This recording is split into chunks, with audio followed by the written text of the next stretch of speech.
Hi, everyone. Robert Rutherford here. Welcome to Off the Wall. We're at episode number 10. We have Tony Perri in here, pre-construction manager at Standard Drywall over in Corona, California. Hi, Tony. How are you? Hey, Rob. How you doing? Good, good. Nice to be here. Thanks for coming in. I really appreciate it. I know you're super busy over there, and it's hard for you to get away to come over here.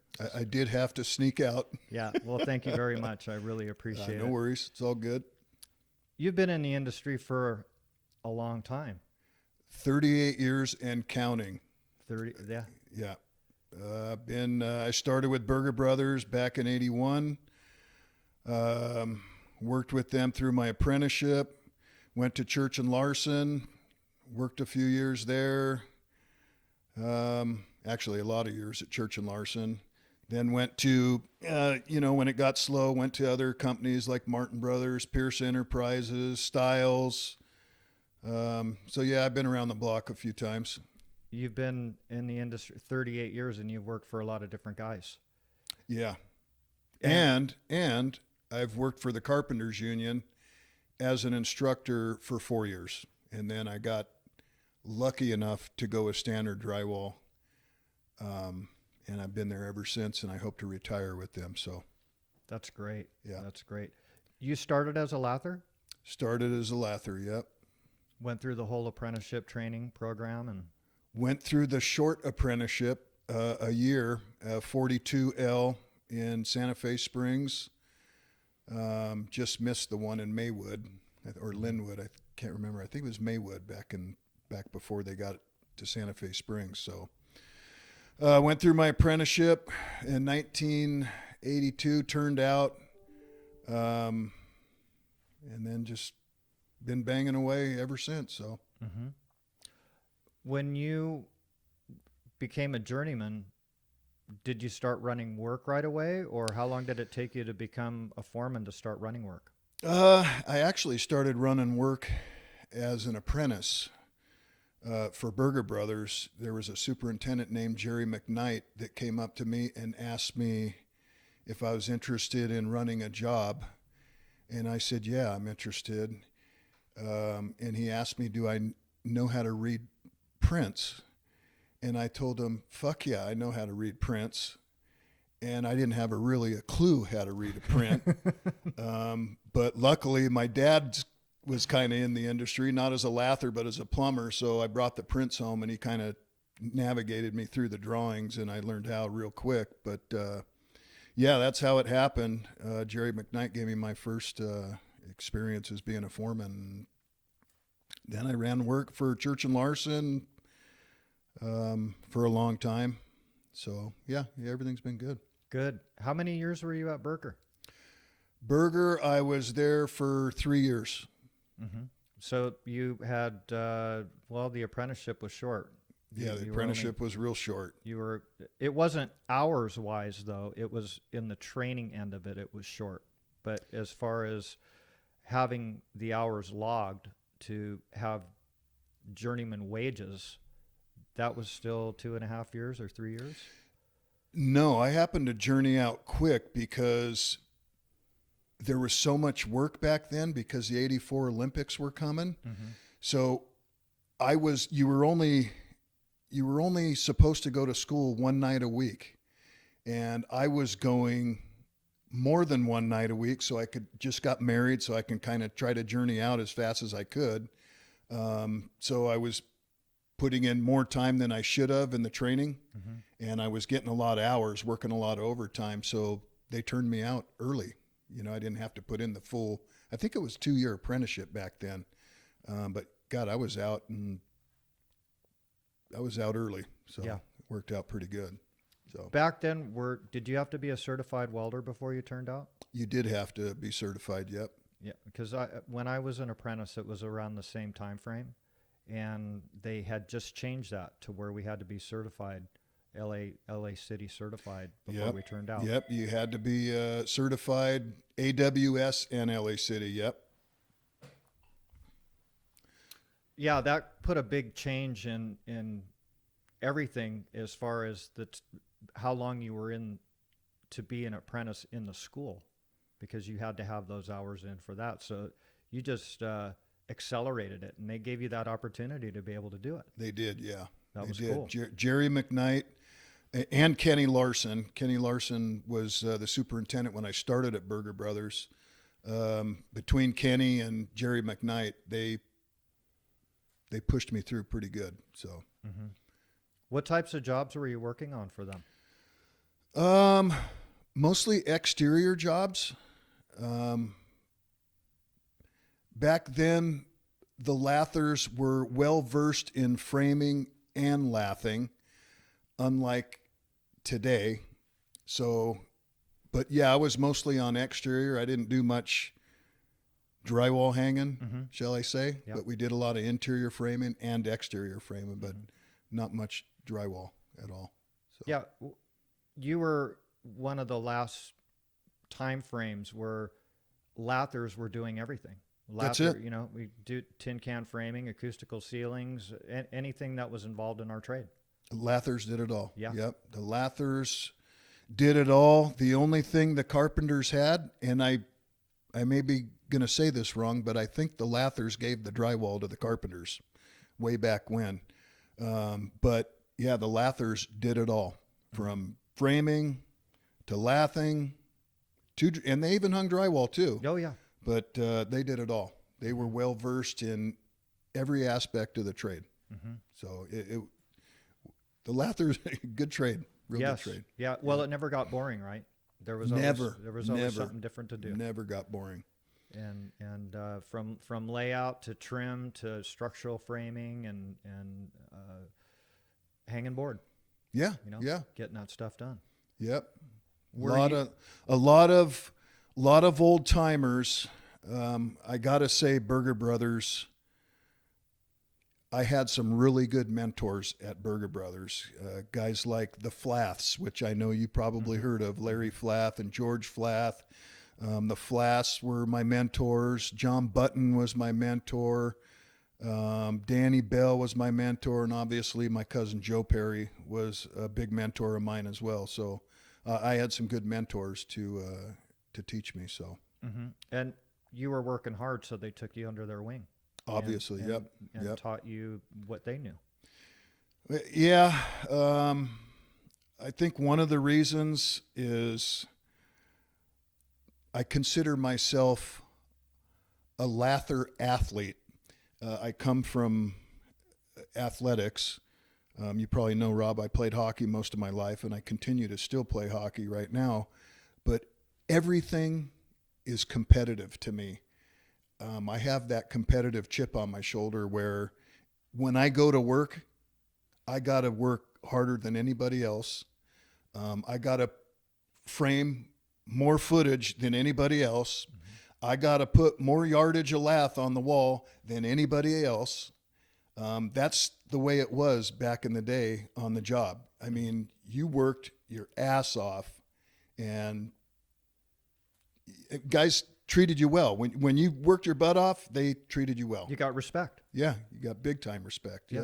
Yep. And you were valuable. Yep. You're a moneymaker. Yep. So you wanted to score some goals.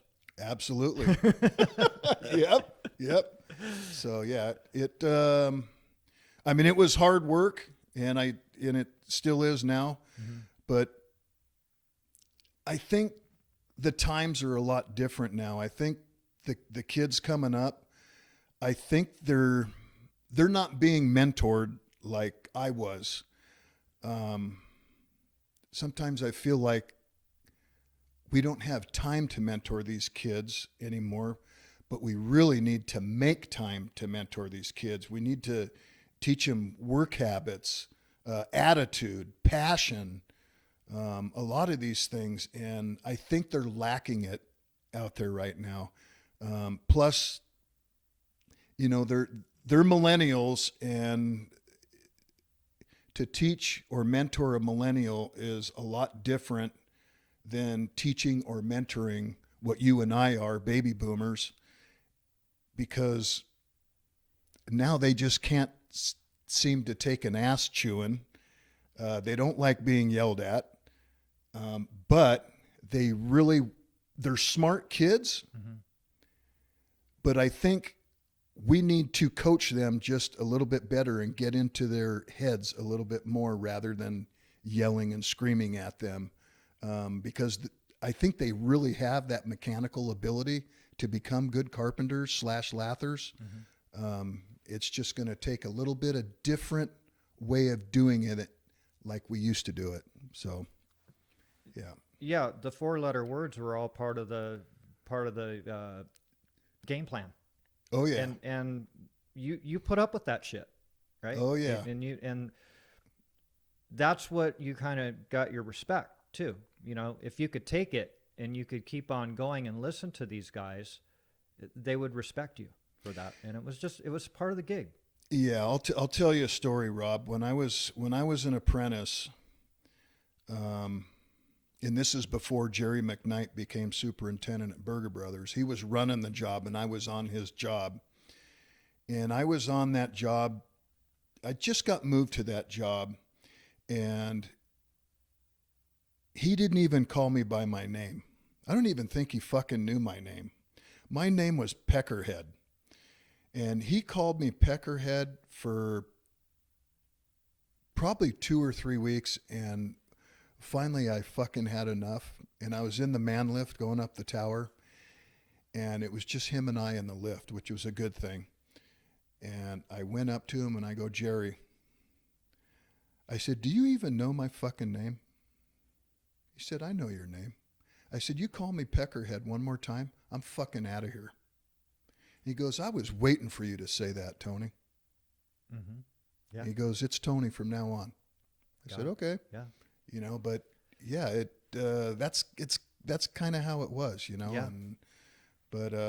And you had the balls to confront him. Yeah, I had the balls. I didn't care if I got fired but I kind of had a good feeling I wasn't going to get fired because I was kind of sticking up for myself. So, but yeah, it worked out. I mean, he ended up really taking me under his wing and teaching me a lot of things. So yeah, it worked out really good. And you worked with him a lot then? I worked with Jerry for a few jobs, but between him and John Button, those two guys mentored me a lot. So, yeah. Yeah, because back in the day, a lot of times those foremen would have their apprentice. I was it. Yeah. That they would keep around and take to job after job. Oh yeah. And then you were working with a bunch of different guys, but he knew that when he needed something done from a low paid guy, he could count on you. Oh yeah. To get it done. Yep. And then when you got your raise, when you got your, I don't know what it was, Rob, back then it might have been every 700 hours or every 500 hours. I can't even remember. But whenever you got your raise, you brought beer the next day for all your journeymen, and we would kind of stay late and have a few beers after work. And so it was actually pretty cool. Yeah. Yeah, that is cool. Yeah. That is cool. It was pretty cool. So I didn't know that you were a hockey player. Yep. Wow. Yeah. Yeah, I played hockey too. Did you? Yeah. Ice hockey? Or? Yes. Nice. Ice and roller. Nice. And what a great sport. I mean, you talk about a frickin' workout. Big time. You know, and you're still doing it. I am still playing on Saturdays right around the corner from here at KHS Ice Arena on Cerritos in State College in Cerritos. I play Saturday mornings. Right now I'm nursing a knee injury and a lower abdominal injury. So it's just, yeah, it's every time I go out on the ice, it's something. So yeah. Well, it can be hazardous to your health. Big time. You know, and are you playing with guys? It's not full contact, right? No, it's not full contact. It's we play against guys mostly between the ages of like 35 and 60.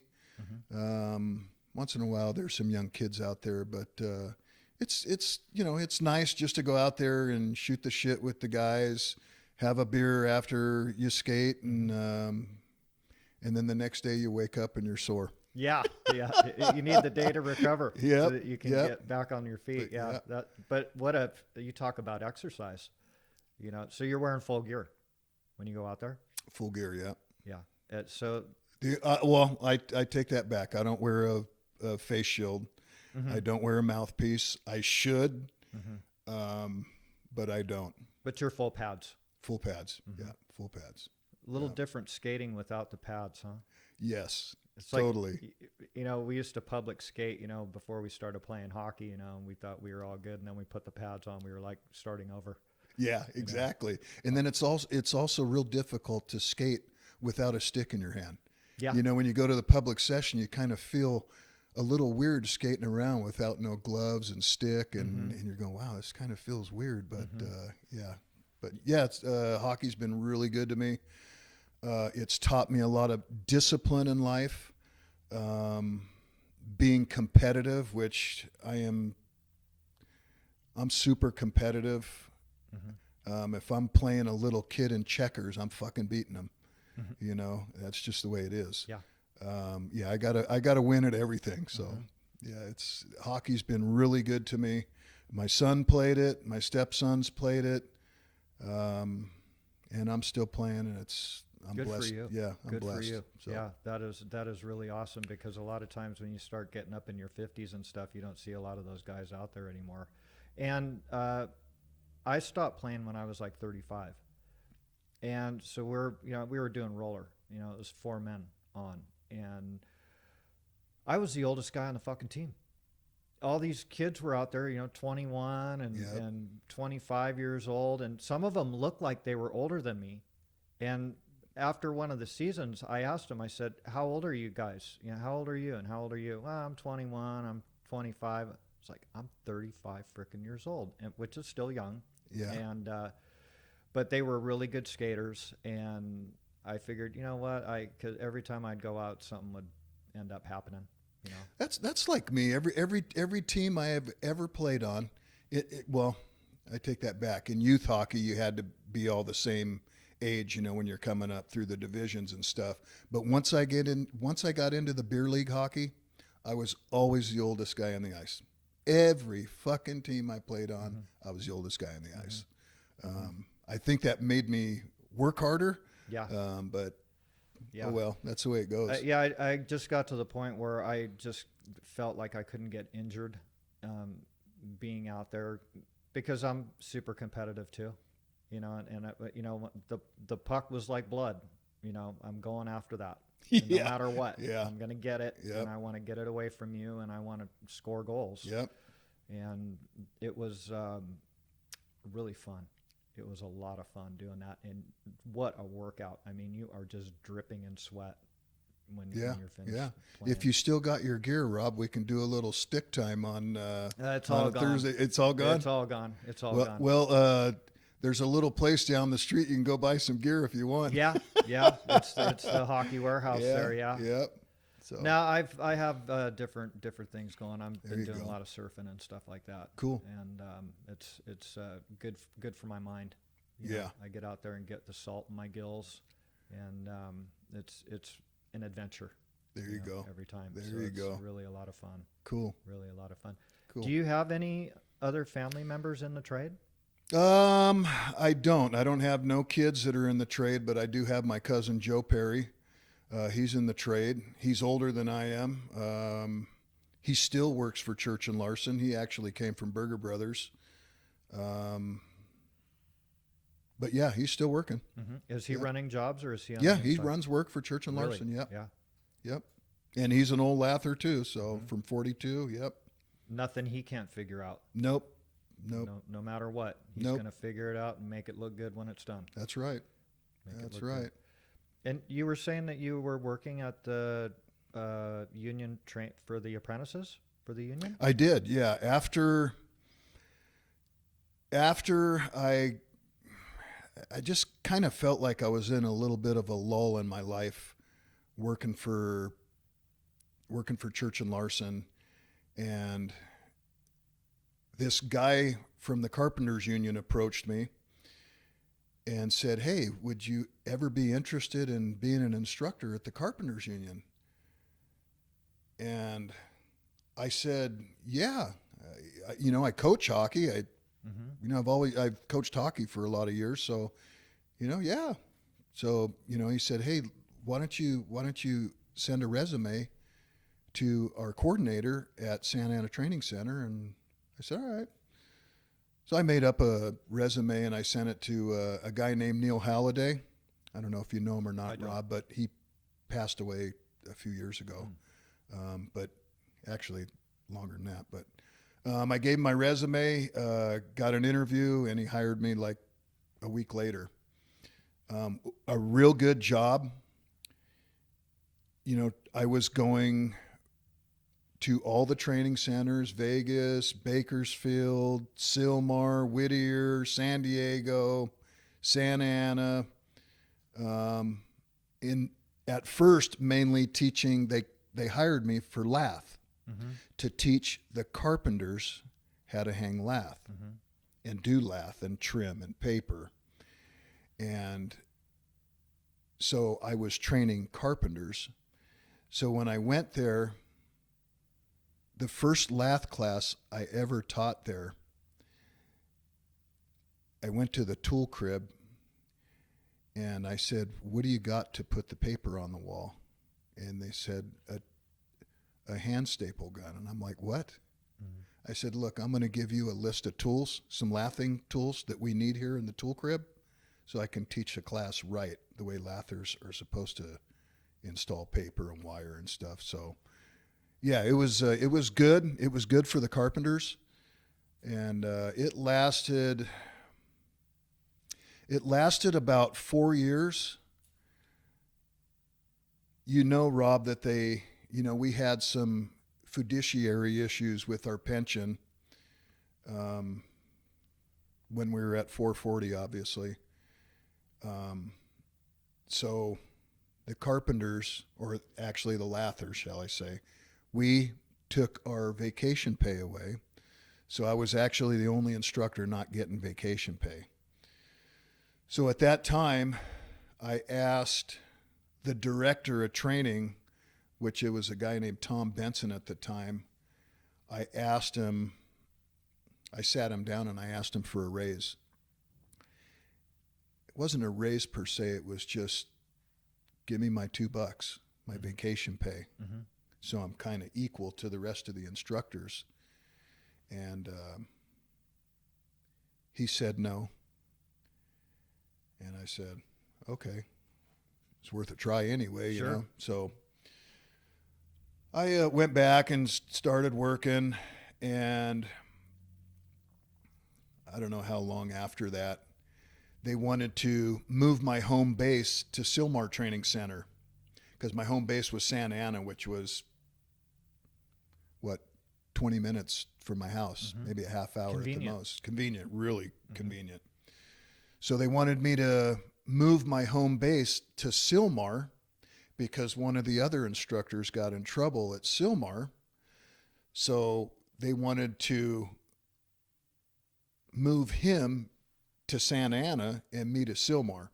So he was actually getting rewarded going to Santa Ana, and I was getting punished for going to fucking Sylmar. And so then that just, man, I was fucking hot. So now there was a new director of training, a guy named Pat McGinn. So knowing me, I ain't fucking scared of much of anything. So I said, I need to get a fucking meeting with this Pat McGinn guy. So he pulled me in and he said, what's on your mind, Tony? I said, this is what's on my mind. I said, number one, I don't make enough money. I'm not equal to any of the other instructors here. Number two, you're punishing me for doing a good fucking job by sending me to Sylmar and moving the other guy to Santa Ana. And he goes, well, you know, we're gonna use you as a guy that does the curriculum development. And I go, I don't want to do curriculum development. I want to teach fucking apprentices. That's my job. So he said no. And he said, think about it, Tony, for a couple weeks. And I went back. I think the next week I went back and I gave him a 30-day resignation notice. And that's when I got on with Standard Drywall. I Got put some resumes out to Standard Drywall, Raymond, Neville Group, and actually Standard wasn't my first choice. Mm-hmm. I didn't know Blaine at the time, but knowing Blaine, he would have been my first choice. Mm-hmm. That's how good of a man he is. But I didn't put him as a first choice, but they called me first. Mm-hmm. And I went right to work for Standard, and I haven't looked back since. So Good. Yeah, How many years? I think 15 years now at Wow. Standard. Yeah. Good It's career. it's been a good run. Yeah. I mean, it's the best company I've ever worked for. It's a family here at Standard Drywall. From our superintendents, Steve and Lamont, to our office staff, to Blaine and his family. I'm blessed to work for them. I Good really for am. you. Yeah, it's Good for you. awesome company. That is. And they're constantly growing, Yes. and they do big jobs, which I like. So Yeah. yeah. Do they put you on all the big complicated work? You know, Rob, the last job that I was on was the Wilshire Grand, the 72-story downtown. That was the last job I was on. Mm-hmm. So then after that job, I approached a few people in our office, including Blaine, Danny Young, Mark Nelson, and some of the PMs, and told them that I think that a pre-construction manager would be a valuable asset to the company. And they said yes. And so they put me in that position, and I think I've been doing it for almost 3 years. Mm-hmm. And so basically what I do, Rob, is when we get the LOI, the letter of intent from the contractor, that job is assigned to a project manager. When that project manager gets that job, he sits down with me and we start going through things like, okay, Tony, let's get all the spec sections scrubbed out, and let's see what we're going to put in our submittal packages. Then we'll get going on our engineered shop drawing. So I'll set up a meeting and have a kickoff meeting with our engineer, and I'll put in, you know, a lot of the things that our guys out in the field like, you know, like let's say we wanted to use instead of box headers, so we'll put those in all the shop drawings. So we'll do that, and then I'll just start doing a constructability review and start writing RFIs. And then if we do have the plaster in our scope, which a lot of times we don't, or that job may not have any plaster, which I always hope it does, because I love plaster. So a lot of those jobs that I will reach out to our plastering superintendent, and I'll ask them, hey, what do you want to use? Right now we don't have one, Rob, as you know, but at that back when we did have Dave, I would go to Dave and say, Dave, hey, let's look at this spec section on the 092-400 and let's see what you want to use. Do you want to use a conventional, sand, cement, and lime?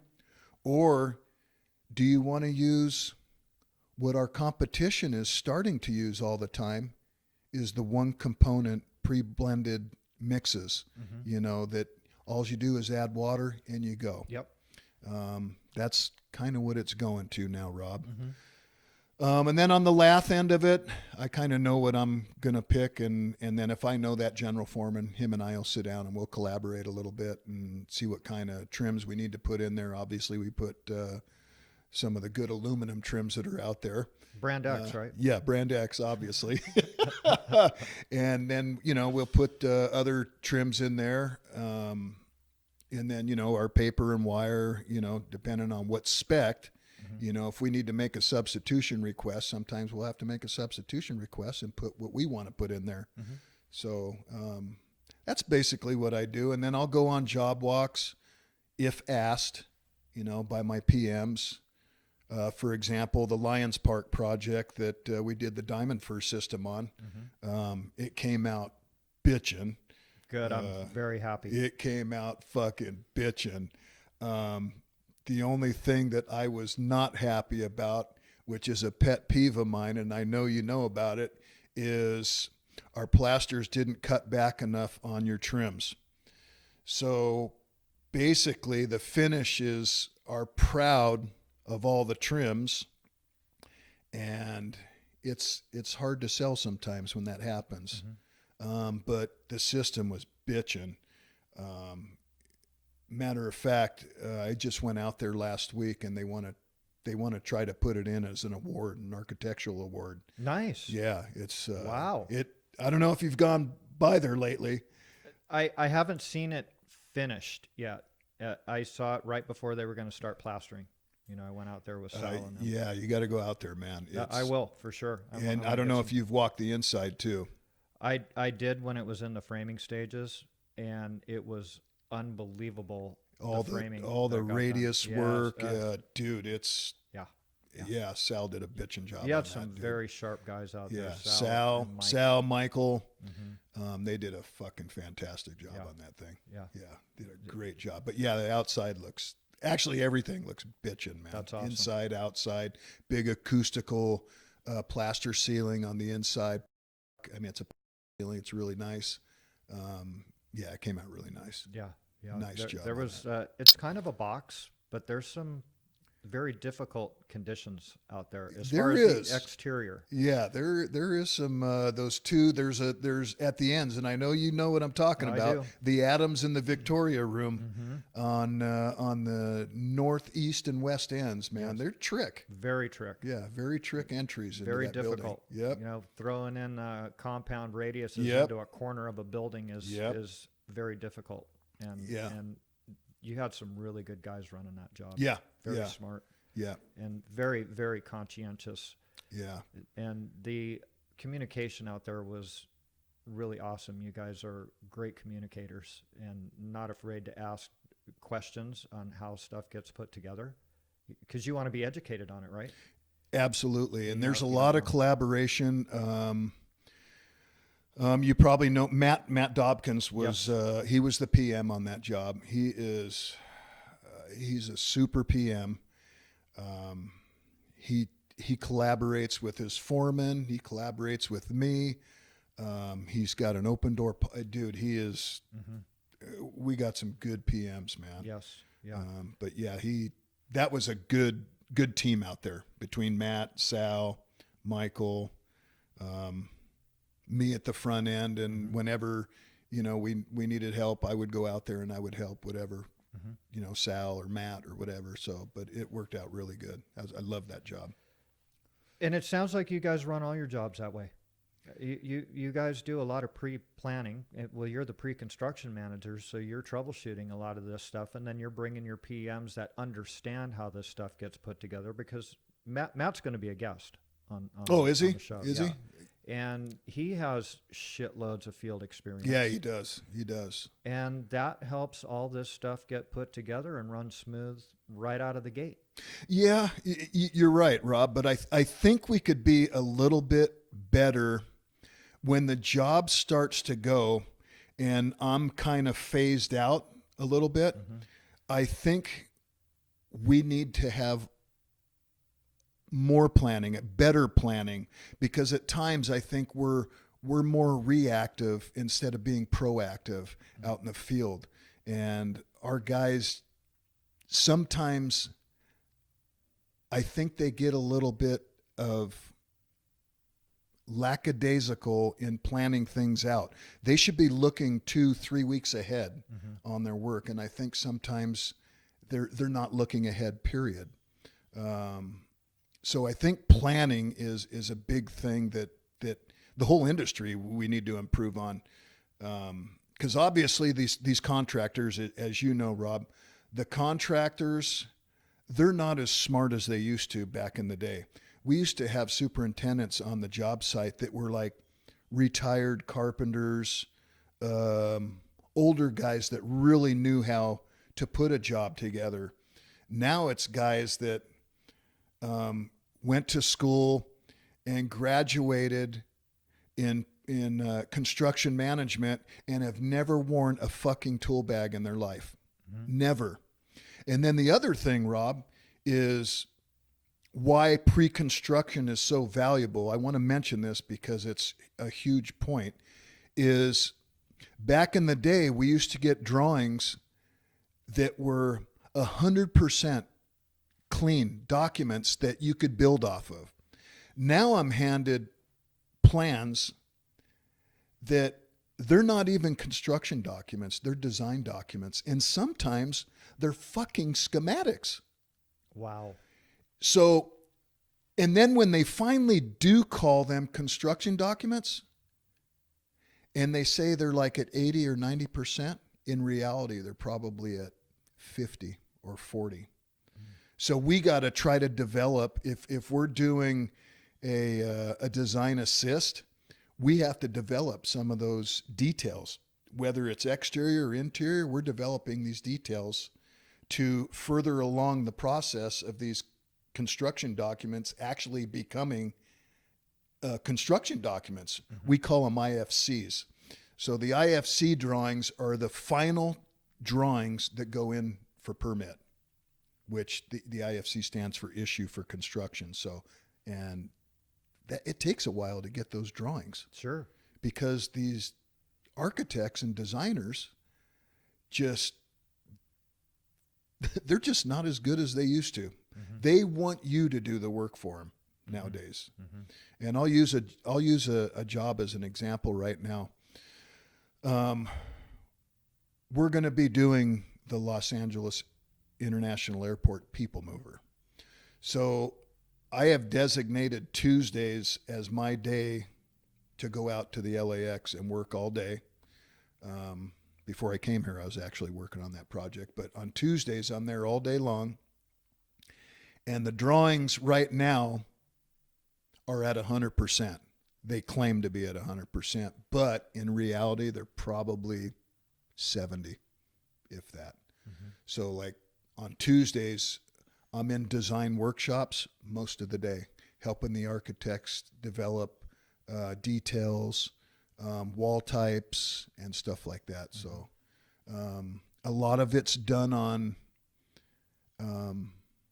which I just started on this job doing it. It's all done on Bluebeam Studio, which is pretty neat. So you're collaborating with all these architects and different tradespeople in a studio session on your computer. So when you're making a comment on a detail or something, they can answer you in that session. It's actually pretty. It's real pretty, time. Yeah, it's pretty cool, man. So, yeah, it's neat. So that's this job's the first time I've done this Bluebeam Studio session. So, but it's pretty neat stuff. So our trades are super valuable to the architects then. Oh yeah. And they are embracing you guys to help them out with the details and make it so that it's buildable, and it's actually better for our industry, right? Oh yeah. So we're in at the LAX job. We are, well, I usually do it, and then we have a PM that comes, but I sit down with the design teams, and then I'm also sitting down with other trades like that job's got a lot of metal panels on it. You know how like the LAX got a lot of metal panels. Yep. CMF's doing it, by the way. Great group of guys. So I'm working with them a lot. And then a lot of our work interfaces with structural steel. So we'll have to try to tell the designers, hey, this tube steel is a little bit too big. They don't make an 8-inch shaft wall system. It only goes up to 6. They don't know those things. So, a lot of interaction with the architects and the designers and stuff. So it's pretty good. It's good to have that all done in the beginning. Oh yeah. And that job doesn't start till this time next year. So we're trying to get it done early, which I think the IFC drawings for the LAX people mover is supposed to be coming out in September. which is a good thing. So then once the IFCs come out, then I can get started on our engineered shop drawings, because those drawings at the airport are all going to be deferred submittals. So our engineered shop drawings will be going to the city with a stamp on it. So for the permits. Yeah, for the permits. So, because it's like a design build job.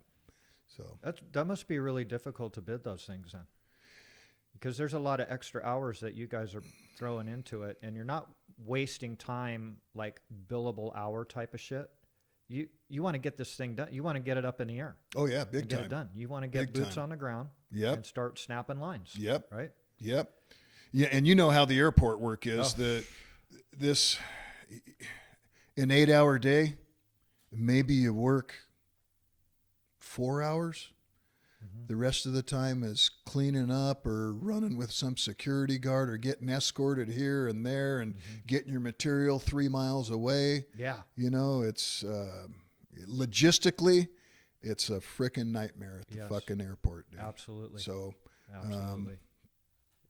That's where you have a lot of planning involved at the airport.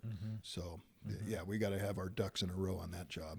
Do you have a hard time getting guys that even want to work out there? Because it's a pain in the ass. You're parking way off site, like you said, and having to get shuttled in and all the security bullshit. And yeah, I think it will be, Rob. I think it's going to be a pain in the ass getting guys to work out there. Hopefully at that time, like right now, we're super busy out there right now. Everybody is. All the different companies are busy right now. This time next year, it might not be. So the availability of guys that are hungry to work, I think it might be good for that job. I hope. Yep. You know, and obviously that job's got a project labor agreement. So, you know, that's another thing, Rob, about all these jobs. You gotta hire 30% local hire, you know, with those zip codes. You know, it's hard to make money on these jobs where you got to hire these local people, which I get it. I get it. But yeah, 30% local hire. You got to have, I think, a certain percentage of your contract's got to be a minority-based enterprise. Yeah, so a lot of these jobs come with a PLA involved where sometimes it's difficult to meet. You know, you can't just call the Carpenters Union and say, hey, I need 10 drywall hangers, and they need to have a zip code of blah, blah, blah, blah, blah. And they're going, we don't have any. You know, it's. So what happens with that? You actually have to, what if the guy doesn't know how to hang board? You're training the guy? Does he have to go to the apprentice school? And Yeah, he does. He has to do, they have a new way of doing it now, Rob. I think before you hire him now, they go to the training center for 2 days. Number one, they take a drug test. Number two, they do a couple of mandatory safety classes. I think they do an OSHA 10, and I think maybe a first aid and CPR. I think they do that first. Then they'll send them to, you know, Standard Drywall or whoever hired them. They'll send them there, and then they go at it. So most of their training is going to be done out in the field. And then I think after your first 500 hours, I think they send them to the hall for their first class. So yeah, we got to train them. You have done quite a few of those jobs where you've had that type of situation where you have to hire local labor. Yeah, I have. Have you ended up with any good hands out of that? You know, oh yeah, a whole bunch of them. Yep. That's good to hear. Yep. You know, that they embrace it. Yeah. I mean, percentage wise, Rob, is very low, but we do get some good ones. Good. Yeah, we do get some good ones. Because it's the same way, even if you're an apprentice and you come into the industry, there's only a handful of guys that are going to be the money makers for you. Yeah. You know. But we get some fucking dogs too. Oh, absolutely. Everybody does, because a lot of these jobs you got to have a goddamn head count, right? Oh yeah. Right? Yeah. You know, they want to see bodies out there, and they don't care how much you produce.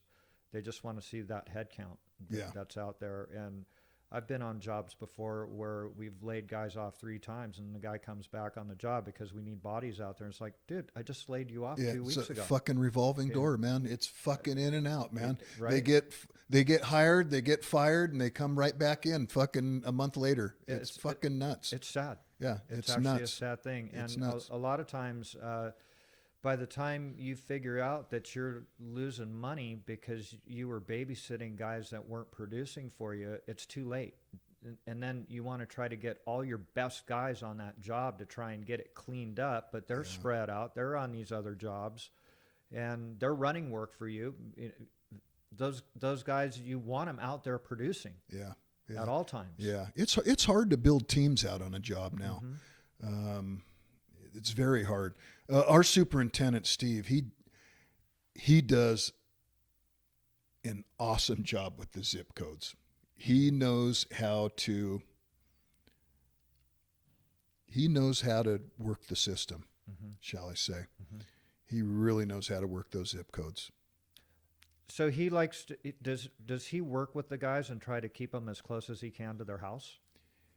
Or because back in the day it was always, the guy that lived in San Bernardino was doing jobs in the valley, and the guy that was in it was kind of like a fucking, it's still like that, okay, Rob. all It's right, still all like right. that. That's Yeah, part of the but gig, yeah, it's still like that. But right. Steve, our superintendent, he throws you a bone once in a while. Yeah. If you're way out in the valley and you live in the IE, he'll throw you a bone once in a while and say, yeah, I'll next job I'll keep you closer to home, and he does. Yeah. So he does a good job. So. That's good. That's yeah. good. He's been with the company for a long time. He's been with the company a real long time. Yeah. Yeah. You guys are doing like different claddings. Are you getting into the different claddings? I know that you always want to do lath, plaster, and eifs on these jobs. Are you getting into any of these different like phenolic panels or metal panel stuff at all? Not so much the metal panels, but we've done some jobs in the past. I've done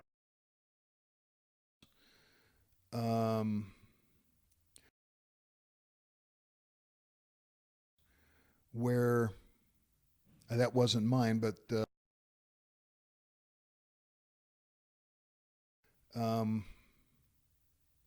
obviously we do the eifs and the cement plasters, and a lot of direct applied plasters. But not metal panels or anything no, like not that. metal panels. Because I know that they're training for that shit in Vegas. Are they really? Yeah, they want that work. That got taken away from us. The Carpenters want that work? Yes, they're training for it. They're actually even training in glazing. Do this curtain wall shit. Jesus Christ. They want it. They want their fingers on that, and they want that pension money. Just kind of like how they came after the lathers. They wanted our pensions. Oh yeah. That's what they wanted, because there was a shitload of money in there, and they wanted to get their hands on that. And there's certain places in America that just don't have the training to be able to make people into tradespeople. So they're reaching out into these other regions that have work going on, but they just don't have the qualified labor. So they want to train these guys. Yeah. And try to help the industry out. Yeah, I think our training can improve. Not only in the field, I think we need to mentor our apprentices better than what we're doing right now in the field. I mentioned that earlier in this interview. We also need to improve at the training center levels. Granted, the training centers only get these apprentices for 160 hours a year. So they go 4 times for 40 hours. But I think the instructors, I think they need to coach these kids a little bit better. I'll just use this as an example. I went to a job walk at Rosewood Miramar Resort out in where the hell's that out? Past Santa Barbara, out there by Carpinteria. Mm-hmm. fucking real ritzy neighborhood out there. I can't remember the name of it. Montecito, there you go. So I was out there and I'm walking the job and I see an apprentice hanging drywall and he's taking one screw out of his bag at a time. One fucking screw, Rob. One fucking screw. You were going cuckoo. I went fucking ballistic, man. I went up to him and I go, "What the fuck are you doing?" He goes, "What do you mean, what am I doing? I'm screwing off drywall." And I go, "One fucking screw at a time?" And he goes, "Well, what other way is there to do it?" And I'm like, "Give me a fucking handful of screws." And I said, "This is how, and I start, and I'm not a hanger, dude. I'm not a hanger at all. Yeah, but you know how to feed the gun. Yeah. So I know how to finger some fucking screws, not like a real hanger, but I'm showing the guy, right? And I go, "Don't they show you this shit at fucking school?" Mm-hmm. They're like, "No." It's like, so I told him, I said, "Every time you go to fucking school, while you're sitting in that classroom, because I know you got classroom time, because I fucking taught there, some of your time's in the classroom, while you're sitting there listening to your instructor, finger screws. Put your hands under the desk and finger one screw to your other hand. Mm-hmm. Every fucking time you're in there, dude, you'll become fast." Mm-hmm. And the instructor should get a handful of screws to every fucking kid in there to learn how to finger fucking screws. Not only drywall screws, Rob. Mm-hmm. Framers too. Sure, exactly. Framing screws too. Yeah. Lathing screws too. Yep. Same shit, dude. Mm-hmm. So. And that's the little simple shit. The simple shit, dude. Yeah. You know what we used to do back in the day on the old garage doors? Yep, hanging lath. Hanging lath. Tying it off. That's how we learned to fucking tie lath. Yep. On the underside of our wooden garage doors, dude. Yep. That's how we used to do it, man. Exactly. Yeah. Fuck. I mean, but these fucking kids now, man, they try to, these kids now, they seem like they try to figure out how to not do work rather than do fucking work. Mm-hmm. They put more effort into, what can I get out of? What can I do not to fucking work so hard? Mm-hmm. You know what I mean? It's fucking crazy, dude. Yeah. And not all of them, dude. Not all of them, but a lot of them, yeah. Sure. A lot of them. Yeah. Like, for example, you're working a tower job, right? I'll use Wilshire Ground as an example. How many fucking times I used to catch my apprentices at the man lift gates when they would be there with a buggy, right? Mm-hmm. Supposedly scrapping out. Mm-hmm. They would let that fucking man lift go right by them. They wouldn't get on the speaker and go, down on 6, up on 14. Mm-hmm. They wouldn't say nothing, so it would just fucking pass them up. So going. They would fucking stand there doing nothing. No shit. Yeah. Wow. And you used to catch them all the time, dude. And I'm like, what the fuck are you guys doing? Mm-hmm. You can't fucking watch them all day long. Yeah. You know what I mean? I get it. Especially on a project that size. Yeah. You got 2,000, 3,000 guys there, like the stadium. Yeah. The stadium's got 3,000 guys on it, if not more. I don't know. Yeah. And what's kind of sad is, these are adults, right? Mm-hmm. They're not little teenagers and stuff. They're adults. They should have some integrity, and they just don't understand that if you're not making money for the company will just go out of business. Yeah. And then it won't be there. Yeah. Yeah. It's really crazy that way that they don't get that. But now you guys aren't even allowed to talk to the guys like that. It's a fine line now, man. There's this class you got to go to now, which I went, and it was actually, it's kind of how you communicate better with the younger kids, the millennials, right? Mm-hmm. So it's a 3-day class in Vegas that the Carpenters put on. And I went to it, Rob. Yeah. The first day, I said, this is fucking bullshit. I'm out of here, right? And the second day, I was like, wow, this is getting interesting, man. Mm-hmm. And it kind of opened my eyes. I got a son that's a millennial, man. Mm-hmm. And he's hard to communicate to. Yeah. And I'm thinking, wow, I actually really learned something in that class on how to communicate to these kids. Mm-hmm. They really want to be a part of the job. They're not so much the guy that just puts his head down, doesn't say much all day, works his ass off. They kind of want to be part of the leadership and part of the brains on how to put it together and how to plan the work, right? And it's you got to kind of get them involved a little bit, and they got to be coached a little bit different than the way we used to by fucking putting your foot up their ass. You know what I mean? Yeah. So it's different now. Yeah. So what do they call that class? God damn it, I can't remember. The collaboration. It's a leadership collaboration class, but it's a good class. Well, you got something out of it. That's I good. did. Yeah, That's awesome. I thought it was a good class. Yeah, that's awesome. And you came up at the end of people talking to you, yelling at you, getting the stuff done. You've actually learned a lot of different stuff and seen a lot of different changes and have embraced it. You know, as far as the computer stuff, the pre-construction stuff, dealing with these millennials, how you need to talk to them.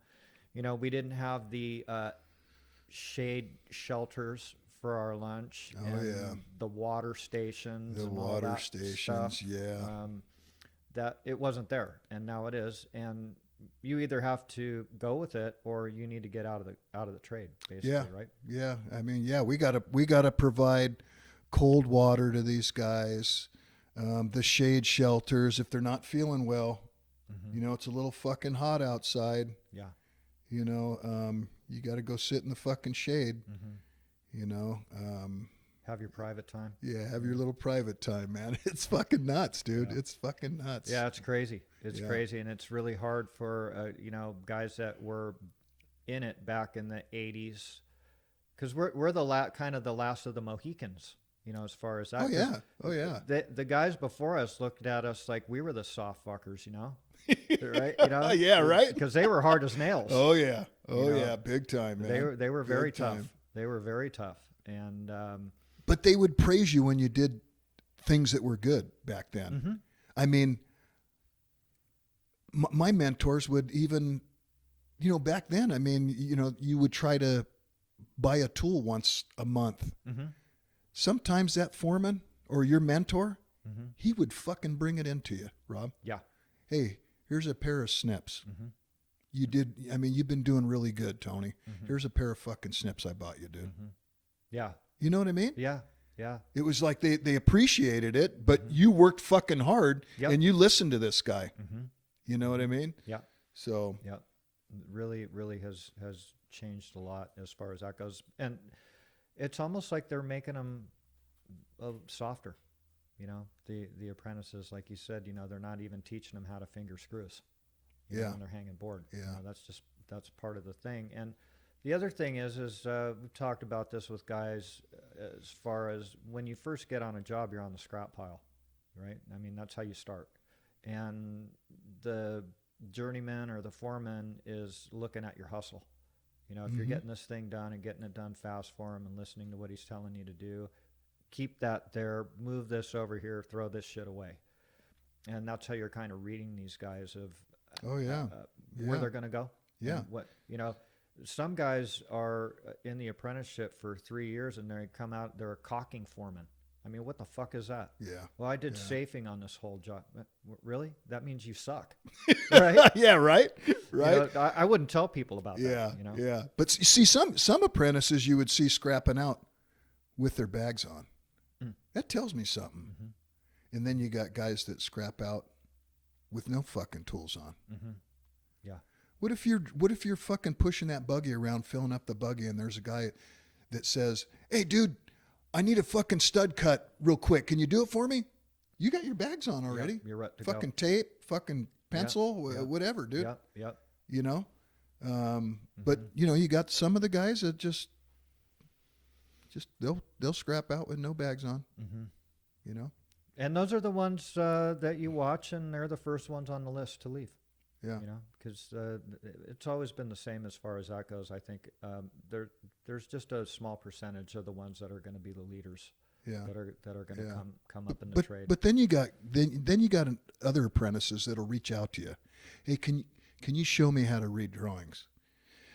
Can you, even journeymen, Mm-hmm. Tony, you know, I want to be a foreman one day. Mm-hmm. Can you show me how to do takeoffs? You know, if there's a foreman, which we have a couple, that we have, that our boss is maybe going to try them out on a smaller job, and that journeyman will say, Tony, I need a little help. You come into the office. I'll come in early, 3:00 in the morning. I'll show you how to do takeoffs. Mm-hmm. It won't take long. Mm-hmm. It's easy, Mm-hmm. but I'll show you how to do it. Yeah. Where to get started. Yeah. And How to organize your job, how to put a material order together. Mhm. They need to know. Somebody's got to show them. Absolutely. You're right. Exactly. You know, Exactly. how to read your specs, how I do it, how I get started on a job. Mm-hmm. You know what I mean? Mm-hmm. Somebody's got to show them. You know, so I agree. if they reach out to me, I'm more than willing to help them. Mm-hmm. You know. Yeah. Good for you. Yeah, we need that from a lot of our people. So. Good for you. And, But the thing is if you see the guys that aren't getting the hustle done, you don't even want to help them. They're not taking the initiative. So it's like you said, you know, there are guys that come up to you and they want to take the initiative to learn some more stuff, and you're ready, willing, and able to help them. Yeah. And that makes you feel good too. Oh yeah, Right? absolutely. You know, it's Absolutely. rewarding. It's rewarding on that end. Tony, you've had one hell of a story. I think I may have to get your ass in here again for episode. I'll come again for sure. 50. I still got more stories left. I know you do. I know you do. And I know that you got to get back in and take care of some business. over Yeah, there I for got to the get boss. back to work. And you've had And I'll work late to make it up, Blaine. you've had a great story, Tony. It's been great tailgate talk, man. Yeah, Awesome. yeah. It's Awesome been shit. good, Robin. Awesome. Thanks for taking care of me over the years too. Thank I you. appreciate very much. it, bud. Thanks for believing in us. Yep. All right. All the time.